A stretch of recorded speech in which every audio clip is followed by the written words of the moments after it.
We are here today in painful recognition that our government does not have the capacity to heal the divisions in this nation or the willingness to use sincere diplomacy to avoid violent conflict and is, in fact, unwilling to end conflict peacefully.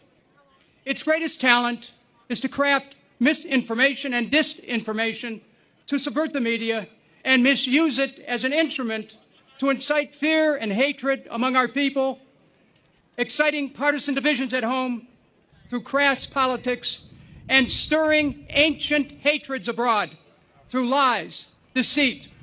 In blowing up the Nord Stream pipeline, this government has deliberately circumvented Article 1 of the U.S. Constitution, the authority of Congress to make war.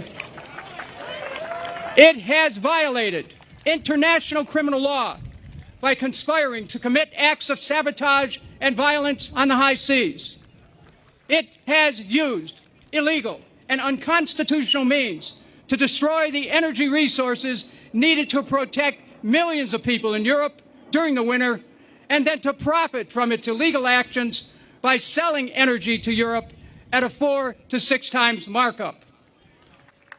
It has done so blatantly, cynically, simultaneously taking credit for the destruction of the Nord Stream pipeline and then denying any role in it. I speak directly to those responsible, thanks to a courageous journalist, Seymour Hersh.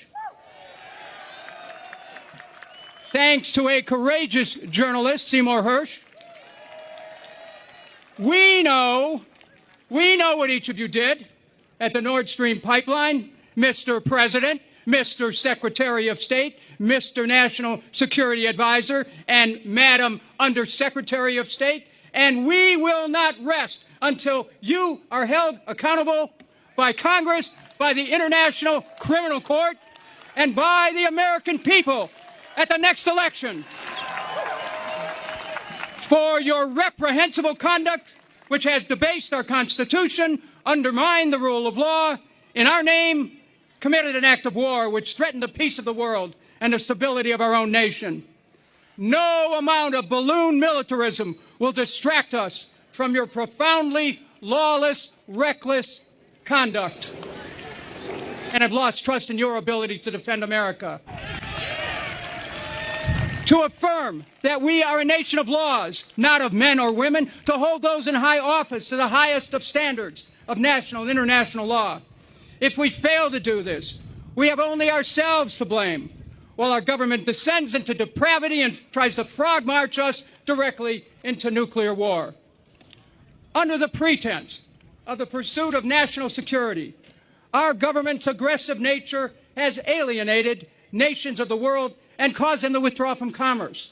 It has ceded our national sovereignty in matters of peace to the North Atlantic Treaty Organization, which prefers military escalation to peace and is content, together with this administration, to use the good, courageous people of Ukraine as pawns in a vicious and deadly geopolitical chess game, which began well before the illegal Russian invasion. And it is now planning to do for the people of Taiwan what it has done for the people of Ukraine, portraying China the aggressor while surrounding China with about 200 military bases. At home, our government has supported devastating gain-of-function research, which loosed the pandemic across our land. It has perverted social media to suppress legitimate debate over COVID policy, to the detriment of the health, welfare, and the will of Americans. And it has enabled the federal government law enforcement to be weaponized against political opponents, and has injected itself into social media organizations to impose political and ideological censorship in attacking the patriotism of those Americans who dare ask questions. Such a government is neither deserving of the trust of the American people nor worthy of our tacit consent to make decisions in our own interests. We must change this government before it destroys our nation. We must change the way we are governed, insisting upon a government dedicated to peace.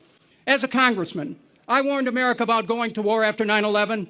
I led the effort against the Iraq War together with Ron Paul and saw the lies that took the lives of at least 4,491 American men and women, cost this nation more than $3 trillion, laid waste the country of Iraq, killing at least 1 million innocents, all because our leaders lied about Iraq and weapons of mass destruction and provoked great fear across the land.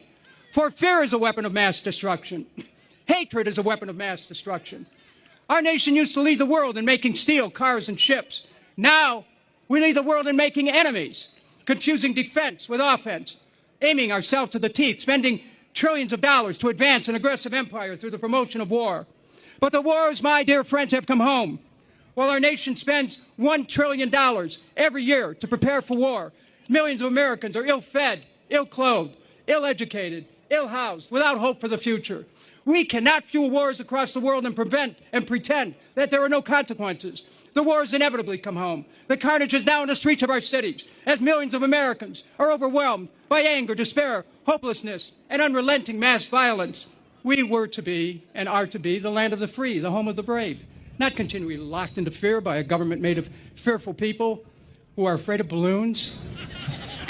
But instead, they really need to be afraid of the American people as we come to a realization that our government has been turned into a racket by corrupt, incompetent leaders.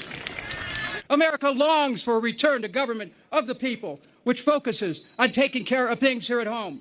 We as a nation cannot hope to favorably influence the conduct of other nations. Well, at least 30 million Americans are food insecure, 500,000 homeless struggle every day to have a roof over their heads, while American communities do not have clean water, and while our nation has shown itself incapable of even responding to the urgent needs of those affected by the derailment disaster in East Palestine. This government's chilling lack of compassion and empathy is on full display, not only in East Palestine, Ohio, but across the globe. Policies which lack human sympathy portend greater and greater destruction.